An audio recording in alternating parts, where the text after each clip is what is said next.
Shalom Bapak Ibu Saudara kasih Tuhan. Shalom. Apa kabar hari ini Bapak Ibu semuanya dalam Tuhan? Pasti luar biasa, amin. Haleluya. Pasti kita juga sudah hafal satu ayat ini di dalam Matius 6 ayat 33. Boleh saya mengajak Bapak Ibu untuk membacakannya bersama-sama ya. 1, 2, 3. Matius 6 ayat 33. Carilah dahulu kerajaan Allah dan kebenarannya, maka semuanya itu akan ditambahkan kepada kita semua. Amin. Biarlah melalui ayat singkat ini kita pagi-pagi mencari wajah Tuhan. Kita mengutamakan Tuhan lebih dari apapun. Amin. Karena sumber berkat yang kita cari, maka berkat itu akan mengalir bagi kita. Biarlah pagi hari ini kita satukan hati kita. Kita mau menaikkan syukur kepada Tuhan. Mari kita tundukkan kepala. Kita merenungkan kebaikan Tuhan yang sungguh luar biasa dalam hidup kita. Sungguh Tuhan, kami bangga punya Allah seperti Engkau Bapa. Pada pagi hari ini Tuhan, kami ada di rumah Tuhan. Dimanapun kami berada Bapa, kami mempersiapkan hati kami. Kami ingin memberikan yang terbaik buat Engkau Tuhan. Mari Tuhan berkati ibadah ini dari awal pertengahan hingga akhirnya Bapa. Setiap roh yang bukan berasal daripada-Mu Tuhan, yang membuat kami tidak konsentrasi, saat ini kami mau patahkan, hancurkan itu di dalam nama Tuhan Yesus. Karena kami tahu Tuhan, di dalam-Mu ada kesembuhan, di dalam-Mu ada kemenangan Bapa, di dalam-Mu ada kebebasan Bapa. Terima kasih Tuhan Yesus, berkati ibadah kami ini. Biar kami dilawan oleh Tuhan, ruangan ini dipenuhi oleh kemuliaan-Mu Bapa. Dan kami pulang dari tempat ini, kami membawa sukacita yang besar daripada-Mu. Dalam nama Yesus kami telah berdoa. Haleluya, amin. Haleluya. Kita bersyukur kepada Tuhan. Setiap minggu pertama kita memperingati Tuhan mati dan bangkit bagi kita. Dengan pengorbanannya di kayu salib, maka kita ada sampai saat ini. Naikkan puji ini kepada Tuhan. Besar mulia kasih-Mu bagi kami Tuhan. Haleluya, haleluya. Karena kasih-Mu yang begitu besar bagi kami, kami ada saat ini. Kami ingin memuliakan Tuhan dengan segenap hati kami, dengan segenap jiwa kami. Naikkan puji ini bersama-sama.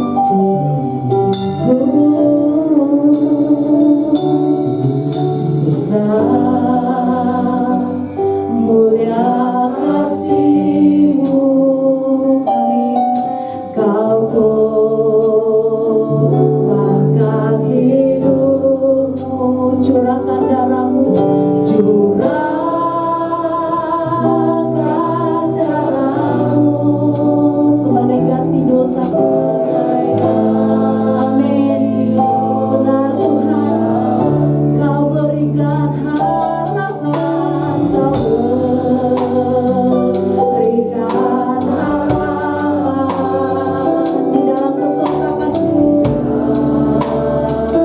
dalam kesesakan.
bagi kami. Terima kasih Tuhan, kami tetap bersorak meninggikan Engkau hanya dalam nama Yesus. Sama-sama katakan amin. Sekali lagi berikan sorak-sorai bagi Allah kita. Haleluya. Tuhan Yesus baik, amin. Dia berkata dalam setiap puji-pujian kita. Jadi gak usah malu memuji Tuhan walaupun pakai masker, amin. Haleluya. Datang lagi yang pertama. Yes. Mari bertepuk tangan bagi Tuhan.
mujizat itu terjadi di tempat ini. Amin. Kita akan satu hati untuk selalu memuji menyembah Tuhan. Haleluya. Kita siapkan hati kita untuk mendengar kebenaran firman Tuhan. Itu Tuhan kasih bagi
Kami bersyukur pagi hari ini, setelah sebulan telah kami lalui di bulan September, maka kami memasuki bulan yang baru dalam bulan Oktober.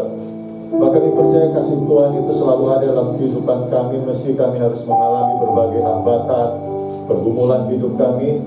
Tapi kalau kami ada pada saat ini, itu hanya oleh karena kasih karunia Tuhan.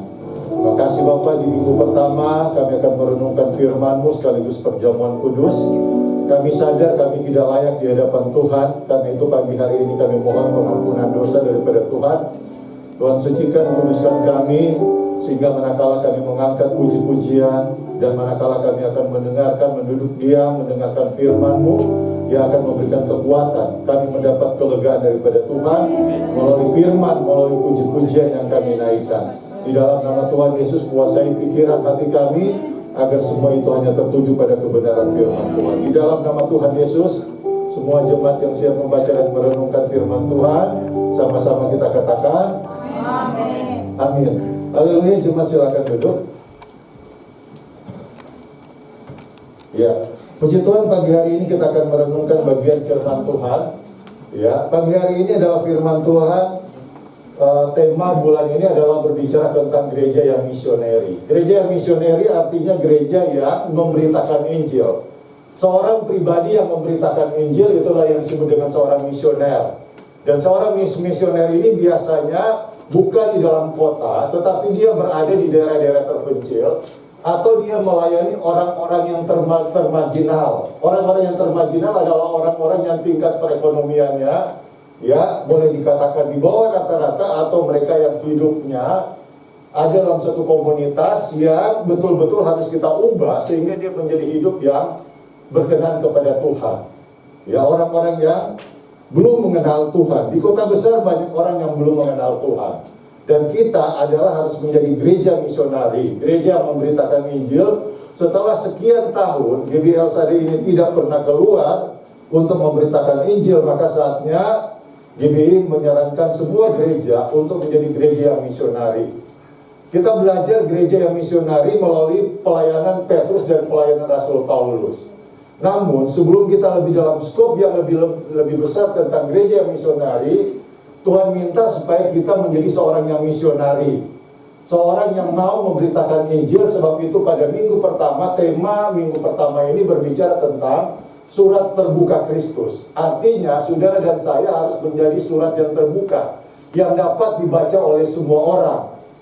Dan melalui itu kita adalah gereja secara pribadi yang mau memberitakan Injil. Bukan saudara bertemu dengan teman terus saudara langsung mengatakan mau terima Yesus atau tidak. Tetapi dalam konteks saat ini kita tidak perlu melakukan seperti itu yang dianggap sebagai orang Kristen yang radikal. Tetapi hanya dengan teladan yang kita tunjukkan kepada orang lain, maka kita menjadi pribadi yang misionari. Ya, kita menjadi seorang pribadi yang misionari. Sebab itu, mari kita akan membaca bagian firman Tuhan pada pagi hari ini yang saya ambil dalam kitab 2 Korintus 3 ayat 1 hingga ayat yang ke-6. Mari kita akan baca bersama-sama sambil berdiri ayat ini, ya. Kita akan membaca dengan suara lantang ayat ini satu demi satu, ayat 1 sampai 6, menghormati firman Tuhan. Mari kita berdiri. Ya, saya akan membaca ayat ganjil dan jemaat membaca ayat genap. Ya.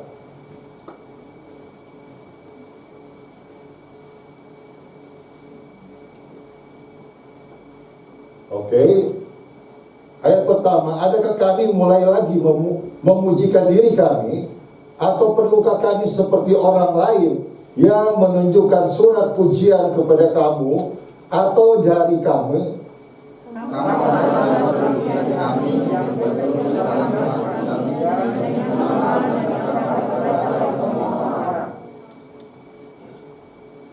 Karena telah ternyata bahwa kamu adalah surat Kristus yang ditulis oleh pelayanan kami, ditulis bukan dengan tinta tetapi dengan roh dari Allah yang hidup, bukan pada loh batu, melainkan pada loh daging yang di dalam hati manusia.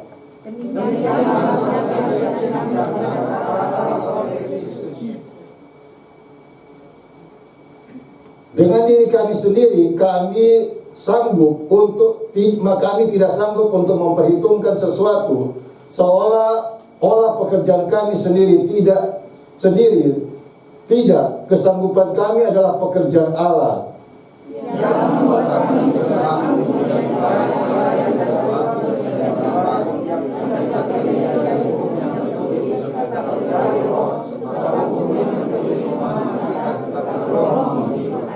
Amin. Jemaat silakan duduk. Jadi ini Rasul Paulus adalah seorang rasul yang mengadakan pelayanan dari satu tempat ke tempat yang lain, dari satu kota ke kota yang lain. Dan pada saat dia mengadakan pelayanan, tibalah dia di sebuah kota yang bernama adalah Troas dan Makedonia. Ya, Troas dan Makedonia. Dia tiba di sana, itu adalah di antara Laut Hitam dan Laut Tengah. Ya, sudah pergi ke Troas dan Makedonia? Belum? Ada yang udah pernah? Haleluya. Ya. Ada yang udah pernah? Belum. Sama seperti saya juga belum, ya. Kita berdoa nanti suatu saat Tuhan berkenan, terus saudara dan keluarga saudara bisa pergi ke sana. Amin. Oh, nggak ada yang amin mau ke perjalanan, ya. Ini yang kita lihat. Apa yang Paulus temukan ketika dia tiba di Makedonia dan Troas?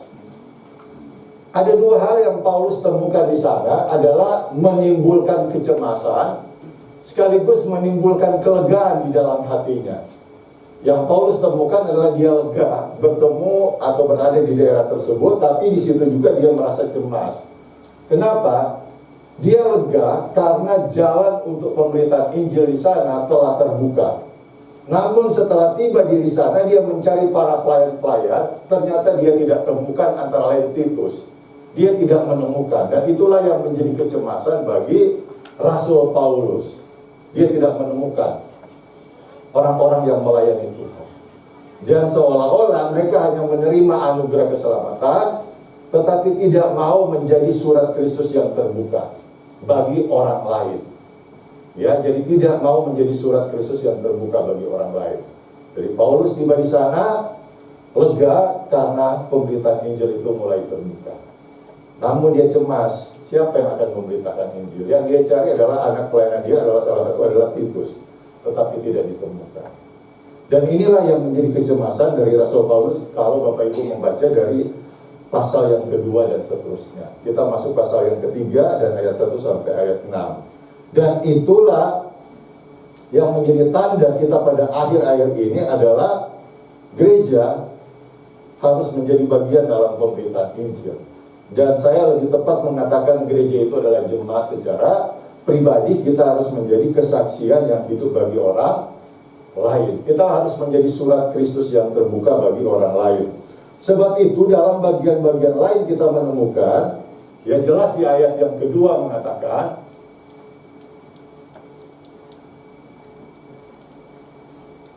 next, di slide berikut, mari saya. Ya, di slide yang berikutnya, jelas di ayat 2 berkata bahwa kamu adalah surat pujian yang tertulis dalam hati kami, dan yang dikenal dan yang dapat dibaca oleh semua orang. Paulus berkata kepada mereka bahwa kamu adalah surat Kristus yang mencerminkan pujian yang tertulis dalam hati. Jadi kita tidak perlu menunjukkan bahwa kita akan memberitakan Injil secara spontanitas, kamu mau terima Yesus atau tidak. Tetapi Paulus mengatakan kita tertulis dalam hati kita adalah kita adalah bagian daripada surat Kristus yang terbuka. Orang hanya melihat hati. Jadi kamu adalah surat pujian bagi kami yang tertulis dalam hati. Adalah suatu kebanggaan bagi Paulus buat mereka apabila mereka menjadi surat pujian yang tertulis dalam hati, yang dapat dikenal dan dapat dibaca oleh semua orang. Orang bisa membaca hati saudara dan saya. Ya, Anda bisa tersenyum, tetapi hati itu belum tentu tersenyum. Tapi kalau Anda tersenyum pada saat ini, kita tidak tahu karena tertutup masker. Ya kan, mau senyum apapun tetap aja dia tidak tahu tersenyum atau tidak. Ya, ini yang kita lihat, kita adalah surat pujian Kristus yang terbuka. Sebab itu jemaat kekasih dalam Tuhan, Kita harus menjadi orang yang misionari. Tidak perlu bawa Alkitab tiap hari ke kantor, ke warung, sudah kenal Kristus atau tidak. Yang ada adalah Anda mungkin akan ditempelin. Jadi lihatlah, dalam zaman ini kita tidak perlu, ya. Tetapi bagaimana kita menjadi surat pujian Kristus melalui hati kita, ya. Sekarang kan orang udah jarang membawa Alkitab seperti ini, ya kan? Sudah jarang. Saya pun datang ke bawa Alkitab ini hanya mencari ayat sebelumnya dan ayat sesudahnya. Kalau mau baca pun harus dekat karena matanya sudah tidak memungkinkan. Makanya kadang-kadang harus di-print atau menggunakan HP sehingga bisa diperbesar. Ya, jadi kita tetap butuh aja Alkitab yang dalam bentuk literasi seperti ini, buku seperti ini untuk kita bisa membaca ayat sebelum dan ayat yang sesudahnya sebagai referensi. Oleh karena itu Bapak Ibu yang kekasih, kita melihat ada begitu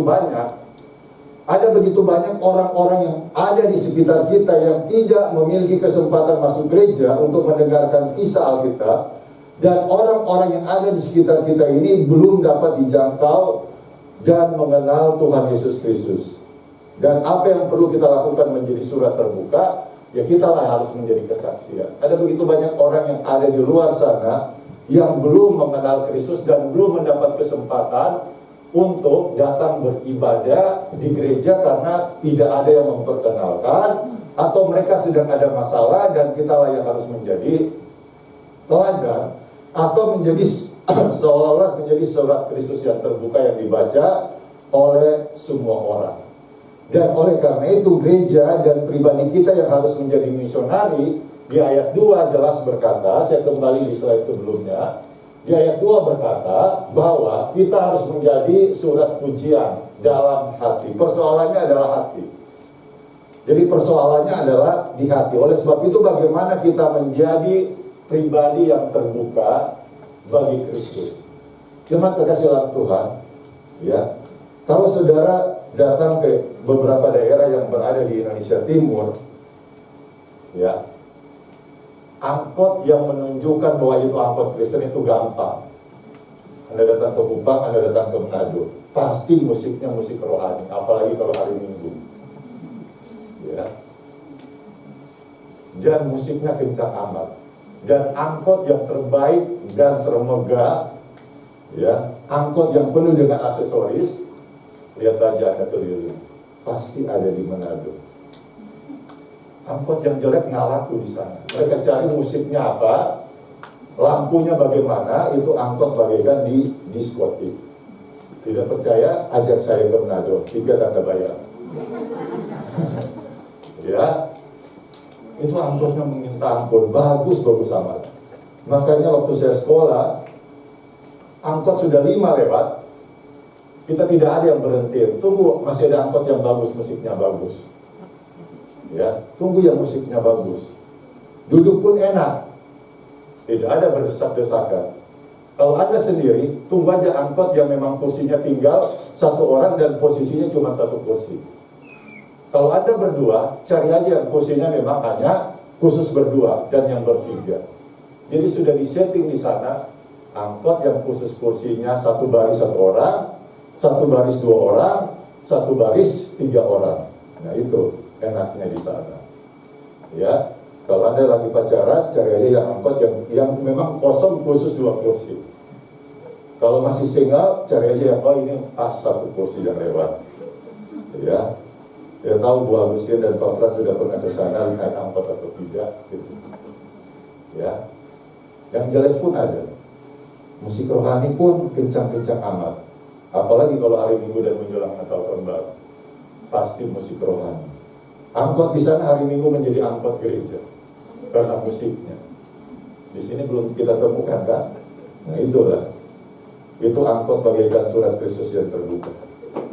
Nah, kita pun harus menjadi surat Kristus yang terbuka. Caranya gimana? Yang pertama, nah ini yang paling susah, perlu menjaga hati. Paulus berkata dalam 2 Korintus 3 ayat 33 itu jelas dikatakan, bahkan ayat sebelumnya, karena telah ternyata bahwa kamu adalah Surat Kristus yang ditulis oleh pelayanan kami ditulis bukan dengan tinta tetapi dengan roh dari Allah yang hidup, bukan pada lolo batu melainkan pada lolo daging, dan daging itu di dalam hati manusia. Kristus bukan menulis itu di dalam lolo batu, ya, tetapi tertulis di dalam hati kita. Jadi surat Kristus tertulis dalam hati kita, ya. Makanya kalau kita melihat untuk mencari orang itu orang Kristen atau bukan, kalau di daerah kami ketahuan dia orang Kristen atau bukan, itu gampang. Kalung salibnya pasti, kalungnya pasti lebih banyak kalau kalung salib. Salib, saya dulu pun ada, ya, waktu di sana. Kalung salib, jadi pakai kalung, ya, dan salib. Ya, itu yang menandakan. Tapi bukan itu yang Tuhan maksud. Tetapi yang Tuhan maksud adalah tertulis di dalam hati. Jadi tertulis dalam hati. Makanya ayat selanjutnya dalam Amsal berkata bahwa hati manusia memancarkan kehidupan. Matius berkata bahwa dari dalam perbendaharaan hatilah keluar sesuatu yang baik, yang buruk. Jadi antara hati dan muka kita itu sulit dibedakan. Yang kita bisa sembunyikan adalah hati kita. Kita bisa tersenyum, tapi hati menangis. Amsal berkata bahwa hati manusia memancarkan kehidupan. Manusia berkata bahwa dari dalam perbendaharaan hati keluar sesuatu yang baik dan yang buruk. Semua kan itu adalah dari dalam hati. Sebab itu jemaat kekasih dalam Tuhan, di antara kita, di antara sesama kita tidak tahu siapa yang senang dengan kita, siapa yang tidak senang dengan kita. Karena apa? Kalau hari Minggu atau ketemu, ya senyum-senyumnya aja sih. Tetapi di dalam hati kan belum tentu. Sebab apa? Sebab orang yang menyakiti kita dan orang yang kita sakiti belum saling tahu. Kadang-kadang tidak saling tahu. Sebaiknya adalah saling tahu sehingga saling koreksi. Ya, apalagi kalau menceritakan sesuatu yang kita ceritakan orang itu tidak tahu. Oleh sebab itu jemaat kasih dalam Tuhan, kadang-kadang kita tidak pernah tahu jalan pikiran orang. Tetapi apabila kita hidup dengan pimpinan Tuhan, maka kita akan tahu apa maksud orang tersebut. Kadang-kadang ada orang yang cuek kepada kita merasa kita adalah sudah disakiti. Kadang-kadang ada orang itu tidak meresponi kita berkata bahwa orang itu tidak hormat kepada kita dan tidak respect kepada kita. Tetapi mari kita lihat video ini. Jadi tayangkan videonya. Ya.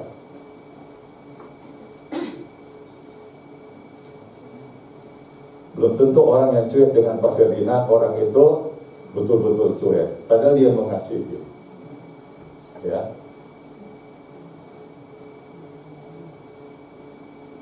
Kan ada teksnya. Jadi sekali tahu ya?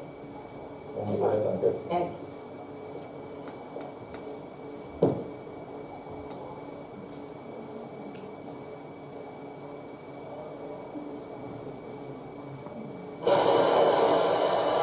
Coba dari awal, kita lihat dari awal. Biasanya harusnya ada teks di sini, teksnya akan muncul. Jadi ibu ini tongkatnya jatuh, dan dia minta ya teksnya ada di bawah. Dia minta tolong kepada anak muda ini. Tapi anak muda ini cuek. Anak muda ini cuek. Dan apa yang terjadi? Ibu tua ini dengan memaksakan diri mengambil tongkat tersebut.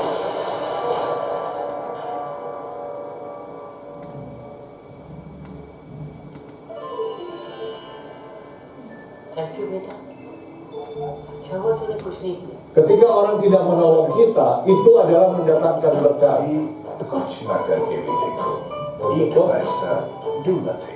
Ya, artinya apa? Ibu itu mau meminta tolong kepada anak muda ini, tetapi anak muda ini tidak mau menolong. Coba kalau seandainya anak muda itu menolong, apa yang terjadi? Anak muda dan ibu tua ini ketimpa dengan reruntuhan. Semua itu ada maksud dan rencana Tuhan, tapi kadang-kala hati kita terlalu cepat untuk memvonis orang lain. Ya, makanya hati itu kan susah diduga, dalamnya laut dapat diduga, dalamnya hati, aduh siapa tahu. Pengalaman dulu waktu muda pacaran dengan Pak Marinus, kan? Saudara, caranya kita apa? Kita jangan pernah memvonis orang lain lebih cepat, tapi biarlah kita minta Tuhan apa maksud Tuhan sehingga orang itu cuek kepada kita. Dan inilah yang menjadi perenungan buat kita. Hati itu harus kita jaga betul-betul, sehingga kita tahu apa sih maksud daripada yang Tuhan inginkan dalam hidup kita, berkaitan dengan kenapa dalam hidup saya seperti ini.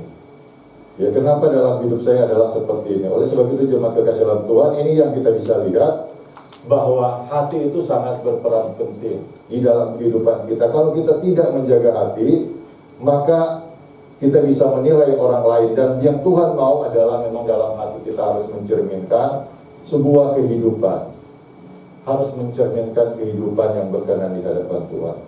Ini yang kita lihat adalah kadangkala hati itulah yang membuat kita jauh dengan Tuhan, dan kadangkala hati itulah yang membuat kita membenci orang lain, padahal ada maksud dan rencana Tuhan melalui suatu peristiwa tersebut. Jadi ada maksud dan rencana Tuhan melalui peristiwa tersebut. Cuma kasih dalam Tuhan, itulah bagian pertama kita berbicara hati. Ya, mungkin pada saat itu adalah yang ketika Rasul Paulus menemukan, Rasul Paulus tidak menemukan mereka. Karena apa? Mereka sedang kecewa, mereka sedang sakit hati, atau mereka sedang ada di rundung masalah dan sebagainya. Banyak orang yang sakit hati akhirnya meninggalkan Tuhan. Banyak orang yang sakit hati sehingga meninggalkan gereja. Dan banyak orang yang sakit hati adalah karena sesuatu yang membuat dirinya sebetulnya yang bermasalah, sehingga membawa orang lain ikut bermasalah dan meninggalkan komunitas. Inilah yang Tuhan mau, kita harus menjadi surat Kristus yang terbuka dengan menjaga hati. Ya. Yang kedua adalah perlu kuasa Allah. Ya. Adalah perlu kuasa Allah. Kita lihat di sini adalah ketika mereka mau menjadi surat Kristus yang terbuka, mereka mengatakan sesungguhnya mereka tidak sanggup. Tetapi ayat ini berkata, demikianlah besarnya keyakinan kami kepada Allah oleh Kristus dengan diri kami. Sendiri kami tidak sanggup untuk memperhitungkan sesuatu seolah-olah pekerjaan kami sendiri tidak, kesanggupan kami adalah pekerjaan Allah. Jadi mereka atau kita merasa kita tidak sanggup, tetapi kita perlu kuasa Allah. Jadi ada perlu kuasa Allah untuk bekerja dalam diri kita, sehingga kita bisa melihat sesuatu itu bahwa kita bisa lakukan dengan adalah untuk melakukan pekerjaan Tuhan. Ketika kita melakukan sesuatu itu untuk pekerjaan Tuhan, maka saya percaya ada kuasa Allah yang akan bekerja di dalam diri saudara dan saya. Ketika kita mau bergereja, kita mau melayani Tuhan, kadang-kadang kita merasa saya tidak sanggup. Tetapi saya mengatakan adalah sebagaimana pengalaman dari Rasul Paulus, maka semua itu bisa kita lakukan hanya dengan pekerjaan daripada Tuhan. Ada kuasa Tuhan yang akan menuntun kita, sehingga kita bisa melakukan semua itu adalah untuk kemuliaan Tuhan. Jadi saudara dan saya tidak bisa melakukan tanpa kita ada penyerahan diri untuk Tuhan lakukan yang terbaik dalam diri kita. Jadi perlu kuasa Allah untuk kita melakukan semuanya itu. Sebab itu jemaat, jadi poin yang kedua ini yang menjadi bagian yang paling penting buat kita meminta kuasa Allah bekerja dalam diri kita. Dalam masa pandemi yang sudah kita lalui beberapa bulan ini, hampir 2 tahun, kalau kita bisa bebas, itu karena ada pekerjaan dan kuasa Allah. Bagian lain yang kita lihat adalah kita membutuhkan kuasa Tuhan. Kenapa? Ya, kuasa Tuhan itu kita butuhkan karena tidak mudah bagi kita untuk senantiasa mengikuti perintah Tuhan, apalagi untuk menjadi teladan dengan kekuatan sendiri. Rasul Paulus dan teman-temannya tidak melihat hidup ya mereka sebagai pekerjaan dari mereka sendiri, melainkan kuasa Tuhan dari Roh yang menghidupkan. Kuasa Tuhan memampukan kita untuk mengatasi kelemahan kita. Jadi kuasa Tuhanlah yang akan mengatasi kelemahan-kelemahan kita. Ketika kita mau ke gereja, rasanya lebih enak tidur, sudah terbiasa ibadah online, sudah sangat sulit. Tetapi biarlah kita meminta kuasa Tuhan. Itulah yang Paulus minta kepada orang-orang yang ada di Korintus. khususnya di Makedonia dan Troas, supaya mereka jangan pernah lupa meminta kuasa Tuhan. Ada hal yang di luar kesanggupan kita, ya, disitulah Tuhan mau supaya kita mengandalkan kuasa Tuhan. Ya, ada hal yang memang sudah di luar kesanggupan kita, dan Tuhan mau adalah kita mengandalkan kuasa Tuhan. Yang ketiga atau yang terakhir yang saya mengatakan di sini adalah bagian terakhir adalah perlu roh yang menghidupkan. Di ayat 6. Di ayat 6 itu jelas berkata, Ialah membuat kami juga sanggup menjadi pelayan-pelayan dari sesuatu perjanjian baru yang tidak terdiri dari hukum yang tertulis, tetapi dari roh. Sebab hukum yang tertulis mematikan, tetapi roh yang menghidupkan. Roh itulah yang menghidupkan kita. Ada semangat yang menghidupkan kita. Sebab itu, ya, persekutuan itu penting untuk saling menyemangati. Ya, persekutuan itu penting untuk saling menyemangati. Ya, kita saling mendoakan, saling menopang, dan saling mendukung. Itulah yang memberikan kekuatan kepada kita. Supaya apa? Supaya saudara dan saya tetap hidup dalam satu roh, dalam satu komunitas yang saling menguatkan, yang saling menghidupkan. Mereka tidak sanggup untuk memberitakan Injil tanpa ada kekuatan roh yang menghidupkan. Kadang-kala ada suatu hal yang di luar pemikiran kita, yang kita sadar adalah karya daripada Tuhan. Dan itulah yang memampukan kita sehingga kita melewati satu persoalan ke persoalan yang lain. Karena apa? Roh Tuhanlah yang menuntun kita. Tapi kembali dari poin 2 dan poin 3, semua itu kembali kepada poin pertama. Bagaimana hati kita? Mau nggak kita dipimpin oleh roh? Dan mau nggak kita menyerahkan semua itu dalam kuasa Tuhan? Ketika saudara sudah hidup hatinya benar, ya, maka saudara harus lanjutkan. Mau nggak, bersedia tidak kita dipimpin oleh kuasa Tuhan? Dan yang ketiga, mau nggak kita hidup di dalam roh? Kita tidak bisa memilih 2 atau 1 atau 3 saja. Jadi itu adalah melekat sesuai dengan pembacaan kita tadi dari ayat 1 sampai ayat 6. Itulah satu paket sebagai contoh, sebagai teladan yang disampaikan oleh Rasul Paulus kepada jemaat yang ada di Korintus. Ya, kalau saudara, Tuhan sudah memberikan hati untuk melayani, maka kita harus bergerak untuk melayani. Jadi jangan hanya sampai di dalam hati saja, tetapi kita harus gerakan melalui minta pimpinan daripada Tuhan.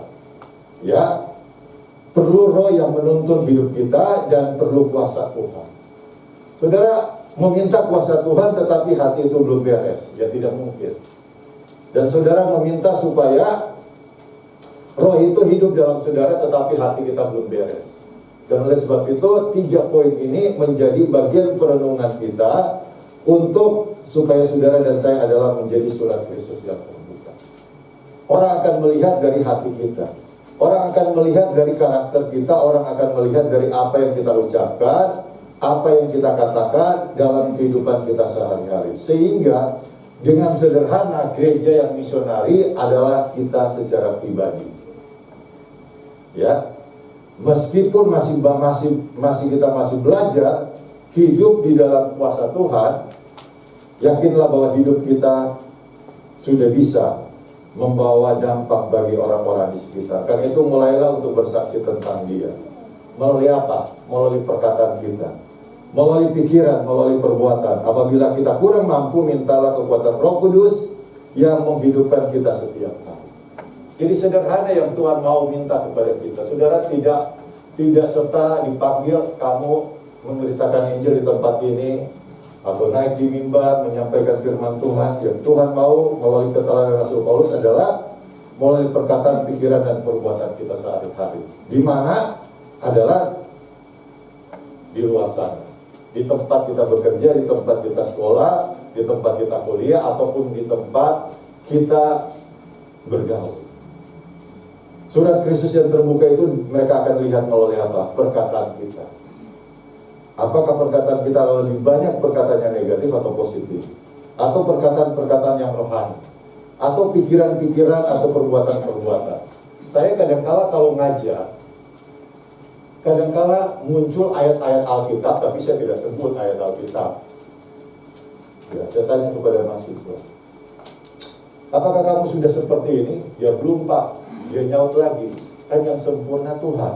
Nah, saya nyaut lagi, bukankah ada bagian perkataan yang berkata, hendaklah kamu sempurna sama seperti Tuhan sempurna. Yang mahasiswa Kristen langsung nyaut, iya betul, Pak. Nah, firman mulai keluar dari setiap perkuliahan saya. Ya kan? Sebetulnya enak, tinggal saya nyambung-nyambungin gimana sehingga ada ayat Alkitab yang bukan, ada perkataan firman Tuhan yang keluar dari setiap saya ngajar kuliah. Itu sering berapa kali. Ya, mau nggak mau saya nyambungin aja, biar yang Kristen itu langsung tahu kan. Nah, mereka nyambung lagi, oh iya Pak. Ya kan, seperti itu. Seringkali saya seperti itu kalau ngajar, muncul ayat Alkitab. Ya, dari perkataan kita, ya, pikiran kita dan perbuatan. Inilah kita harus menjadi surat pujian Kristus yang terbuka. Sebab itu, kalau Kristus telah mati di kayu salib, ya, dia sudah menjadi surat yang terbuka dalam bentuk tubuh fisiknya mati di kayu salib. Maka kita Tuhan minta melalui perkataan, perbuatan kita, pikiran kita harus mencerminkan sama seperti Kristus. Sebab itu hari ini, ya, biarlah 3 hal yang kita renungkan menyempurnakan perjamuan kudus kita pada pagi hari ini. Dan saudara dan saya akan diberikan kekuatan oleh kuasa salib menjadi surat Kristus yang terbuka. Kita siapkan hati kita untuk menerima perjamuan kudus. Haleluya. Mari jemaat berdoa secara pribadi. Mintalah kuasa salib, mintalah kuasa Roh Kudus, sehingga seluruh jemaat betul-betul akan menjadi surat Kristus yang terbuka. Haleluya. Terima kasih Bapak. Firman Tuhan telah selesai disampaikan. Dan pagi hari ini kami akan memaknai perjamuan kudus, mengingat karya Kristus yang telah mati di kayu salib melalui perjamuan kudus kami pada pagi hari ini. Terima kasih Bapak, ampuni kami kuduskan, biar kami layak untuk menerima roti dan anggur perjamuan kudus pada pagi hari ini. Haleluya, haleluya, di dalam nama Tuhan Yesus. Dan berdoa sambil mengucap syukur.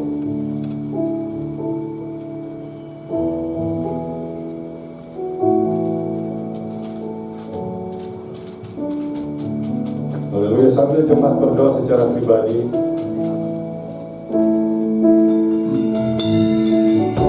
Kita akan mengangkat pujian, mengangkat pujian. Haleluya Tuhan.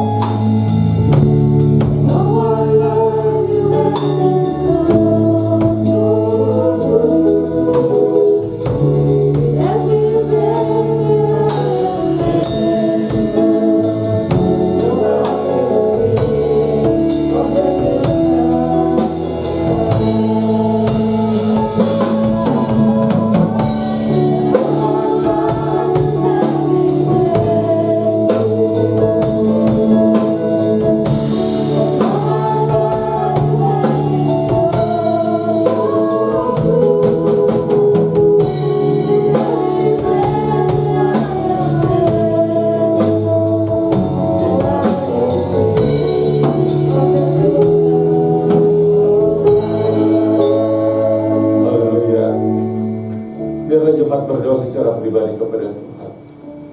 Kalau selama ini kita belum menjadi surat Kristus yang terbuka di dalam hati kita, mungkin ada hati kita yang belum beres, ataupun kita sudah mengerti, tetapi kita tidak pernah meminta kekuatan daripada Tuhan dan meminta Roh yang memperlengkapi kita dan menghidupkan kita.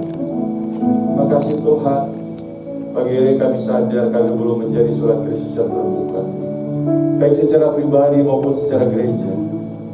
Dan inilah momentum yang tepat ya Tuhan, untuk kami menjadi gereja terbuka, menjadi pribadi yang misionari ya Tuhan, yang sangat sederhana untuk kami lakukan.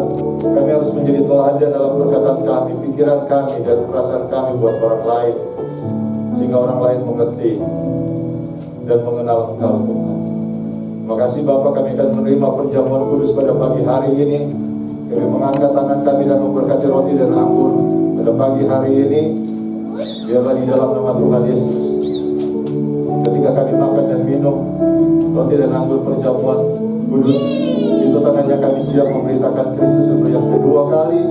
Kami menjadi surat Kristus yang terbuka. Haleluya Tuhan, haleluya. Kami berdoa, berucapan syukur, dan siap menerima perjamuan kudus pada pagi hari ini. Haleluya, amin.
jemaat kekasih dalam Tuhan, perhatikan roti yang ada di tangan kanan kita. Roti ini melambangkan tubuh Kristus yang telah terpecah untuk pengampunan dosa saudara dan saya. Karena itu mari kita mengangkat tinggi sambil mengingat apa yang Tuhan Yesus katakan.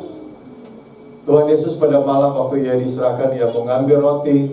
Sesudah itu ia mengucap syukur atasnya sambil memecah-mecahkannya dan berkata, inilah tubuhku yang terpecah untuk pengampunan dosa saudara dan saya. Mari kita makan roti ini dengan pengucapan syukur di dalam nama Tuhan Yesus.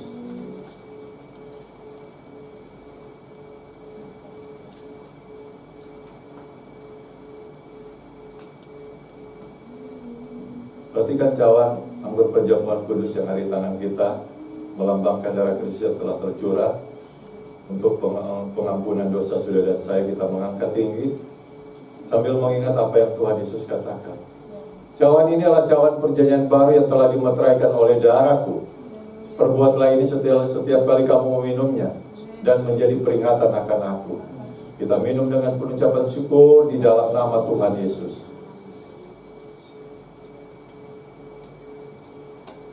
Haleluya. Mari kita naikkan syukur kepada Tuhan. Naikkan doa-doamu kepada Tuhan. Ketika kita makan dan minum, pada saat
Yesus, ketika firman telah disampaikan, dan ketika kami menerima roti dan anggur perjamuan kudus, itu tandanya kami mau memikul salib ya Tuhan, untuk menjadi surat Kristus yang terbuka yang dapat dibaca oleh semua orang melalui perkataan kami, pikiran kami ya Tuhan, untuk kami nyatakan dalam kehidupan kami sehari-hari. Kami tahu hati kami tidak sanggup ya Tuhan, kami tahu kami tidak punya kekuatan, tetapi apabila hati kami berkenan di hadapan Tuhan, hati kami bersih, maka roh ya daripada Tuhan yang akan memberikan kekuatan, hikmat daripada Tuhan lah yang akan memberikan kekuatan. Minimal melalui perkataan kami ya Tuhan, kami sudah mencerminkan perkataan Kristus. Minimal melalui perbuatan kami ya Tuhan, kami telah mencerminkan penderitaan Kristus. Dan biarlah orang lain bisa melihat keteladanan kami, sehingga setiap kali kami yang menjadi teladan, orang akan mengenal Engkau secara pribadi, dan akan bersama-sama mengenal Engkau melalui gereja Tuhan di tempat ini Tuhan khususnya. Terima kasih, mampukan kami ya Tuhan, gereja secara kelembagaan menjadi surat Kristus yang terbuka, menjadi gereja misionari ya Tuhan. Terima kasih Bapa, terima kasih di dalam nama Tuhan Yesus. Kami berdoa sambil mengucap syukur, biarlah seluruh jemaat yang telah menerima perjamuan kudus diberkati oleh Engkau. Kami berdoa dengan mengucapkan syukur dalam nama Tuhan Yesus yang diberkati Tuhan. Sama-sama kita katakan amin. Silakan duduk kembali Bapak Ibu Saudara kasih Tuhan. Terima kasih buat Bapak Gembala yang telah menyampaikan kebenaran firman Tuhan yang menumbuhkan iman kita. Kita mau jadi surat terbuka bagi orang lain, amin. Menjadi berkat bagi banyak orang. Haleluya. Kita akan memberkati gereja ini lewat persembahan kita kepada Tuhan. Mari persiapkan persembahan persepuluhan atau ucapan syukur kita kepada Tuhan. Berikan yang terbaik bagi gereja di tempat ini. Mari sebelum kita memberikan, kita berdoa kembali kepada Tuhan. Kami bersyukur, berterima kasih Tuhan. Sungguh luar biasa kebenaran firman-Mu yang menumbuhkan iman kami. Biarlah Tuhan memberkati hamba-Mu, Bapak Gembala kami yang telah menyampaikan. Biarlah berkat damai sukacita Allah selalu melimpah atas kehidupan hamba-Mu dan keluarga Bapak. Saatnya Tuhan kami akan memberikan persembahan kami. Mari Allah suci kuduskan persembahan yang ini Tuhan. Biarlah Engkau memberkati dalam pekerjaan kami, dalam perkuliahan kami, apapun yang kami lakukan hari-hari kami Tuhan. Biarlah Engkau memberkati, dan Engkau memberkati juga Tuhan anak-Mu, hamba-hamba-Mu yang telah Kau percayakan untuk mengelola untuk persembahan ini, biar untuk kemuliaan bagi nama-Mu. Terima kasih Tuhan, kami siap memberi hanya dalam nama Yesus. Haleluya. Sama-sama katakan amin. Persembahan kan dijalankan, kita naikkan pujian, pun naikkan syukur kepada Tuhan. Yes. Silakan memberikan persembahan kepada Tuhan. Lewat persembahan yang di depan. Kasih yang begitu besar bagi Tuhan. Yes. Kasih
ya persembahan kita semua pada pagi hari ini.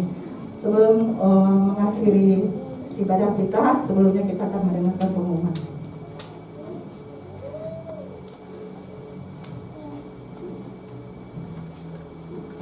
Ya, shalom semua Bapak Ibu Saudara-saudari.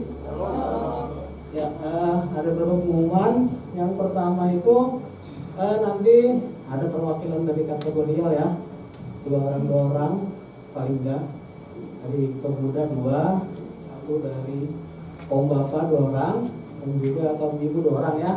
Setelah ibadah kita ada rapat sebentar.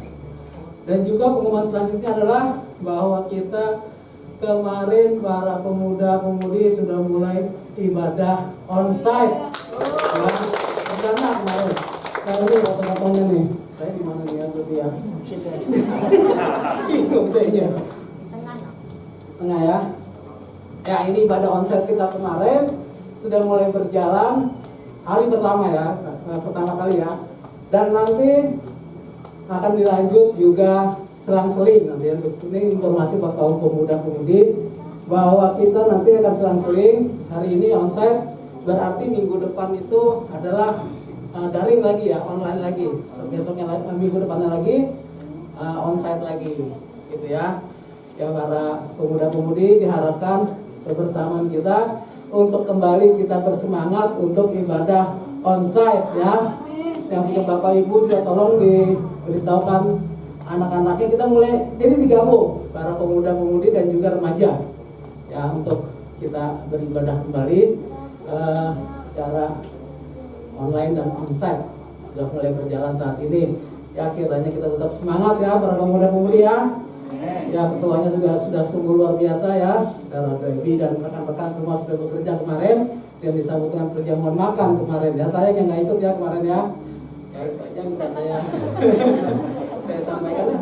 Tapi sebelumnya ada satu pantun, boleh nggak? Boleh. Jalan-jalan ke Jurumudi. Jangan ajak anak alay berlari.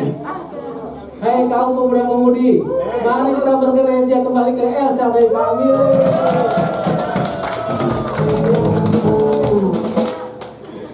Haleluya, mantap ya.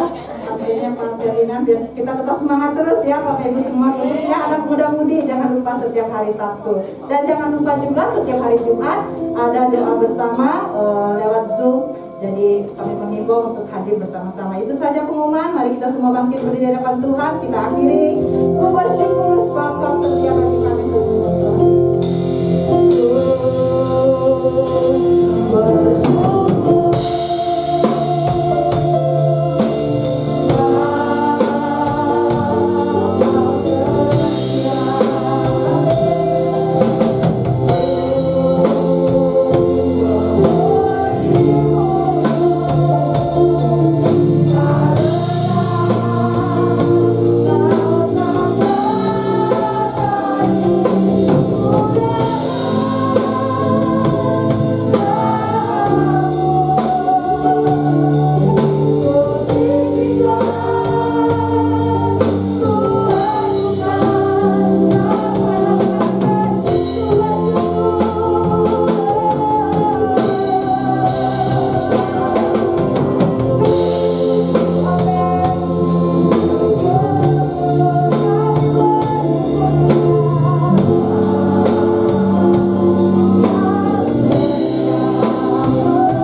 Kami agungkan nama-Mu Tuhan di dalam keberadaan kami, di dalam perlindungan-Mu yang luar biasa, berkat-Mu yang tidak pernah kami pikirkan. Engkau selalu ada bersama kami. Dan sampai saat ini Tuhan, kami bisa bersama-sama Tuhan memuji, memuliakan nama.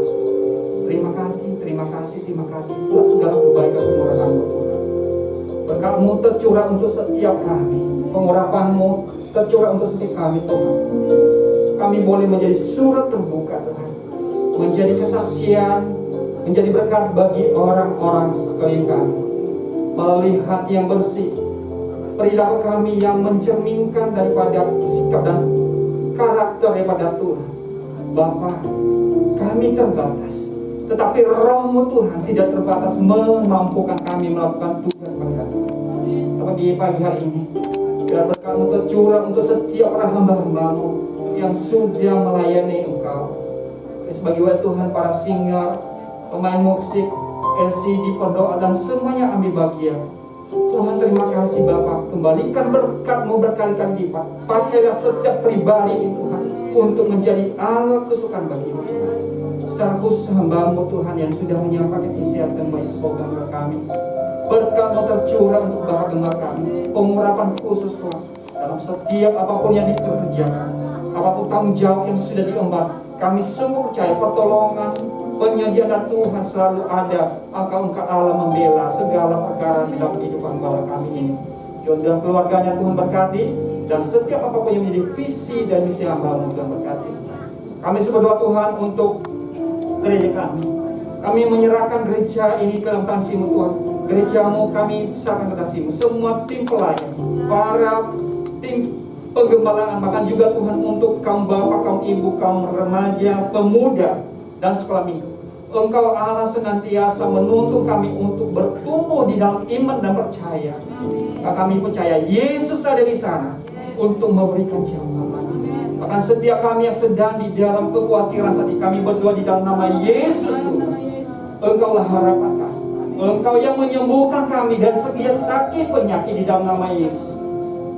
Tuhan, terima kasih Bapa, yang kami mendapat pengharapan baru, kekuatan baru dari Tuhan. Bapa, terima kasih Engkau baik bagi kami. Kami berdoa untuk bangsa kami. Kami bersyukur atas segala apapun yang Tuhan kerjakan di tengah-tengah bangsa kami. Dan sama saja kami boleh menikmati Tuhan keamanan dan keselamatan pelindungan. Dan Tuhan berkati para pemimpin kami, presiden Tuhan, dalam setiap kebijakan apapun yang mereka ambil. Untuk para alat negara Tuhan, akan lebih sakit Tuhan untuk program vaksinasi.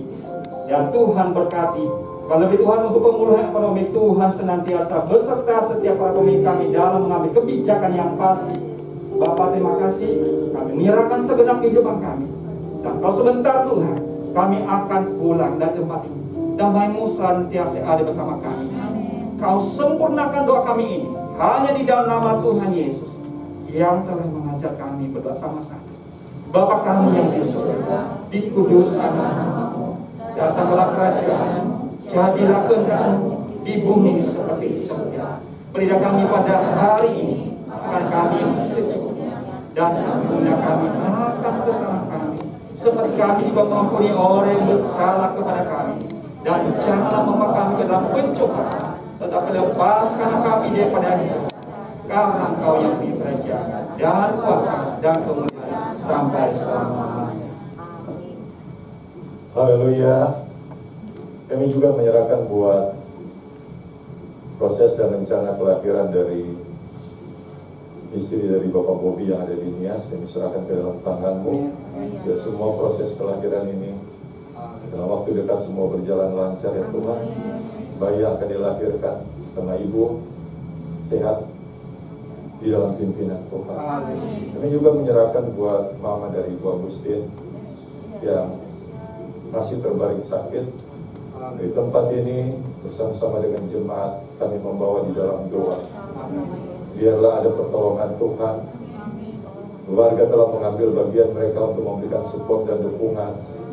Jadi kami tahu dengan kuasa daripada Tuhan, Tuhan akan melakukan sesuatu bagi hormat dan kemuliaan nama Tuhan. Terima kasih Bapa. Kami akan mengakhiri ibadah kami. Kami mengarahkan hati dan pikiran kami. Kami mengangkat kedua tangan kami Karena itu jemaat kekasih dalam Tuhan, pulanglah dengan sukacita dan damai sejahtera. Jadilah surat Kristus yang terbuka melalui perkataanmu, perbuatanmu dan pikiranmu. Karena Tuhan akan terus menjaga dan melindungi engkau dimanapun engkau berada. Amin. Ketika engkau bersama dengan keluarga, baik di dalam maupun di luar rumah, taruhkanlah itu di dalam pimpinan dan penyertaan Tuhan. Tuhan akan terus menjaga kesehatanmu. Tuhan terus mengangkat engkau menjadi kepala dan bukan ekor. Bahkan Tuhan terus memberkati orang tuamu, anak-anakmu, suamimu, istrimu, kakak adikmu, tetap di dalam pemeliharaan Tuhan. Karena Tuhan akan terus menyinari engkau dengan wajahnya dan memberikan kau kasih karunia.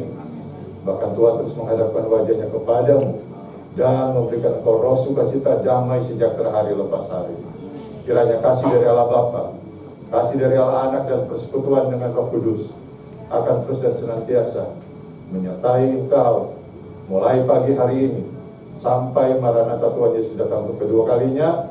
Semua kita yang percaya, mengimani dan mengamini bahwa Tuhan Yesuslah sumber berkat, hikmat dan pengetahuan. Sama-sama kita katakan amin. Haleluya. Selamat hari Minggu. Untuk bersama.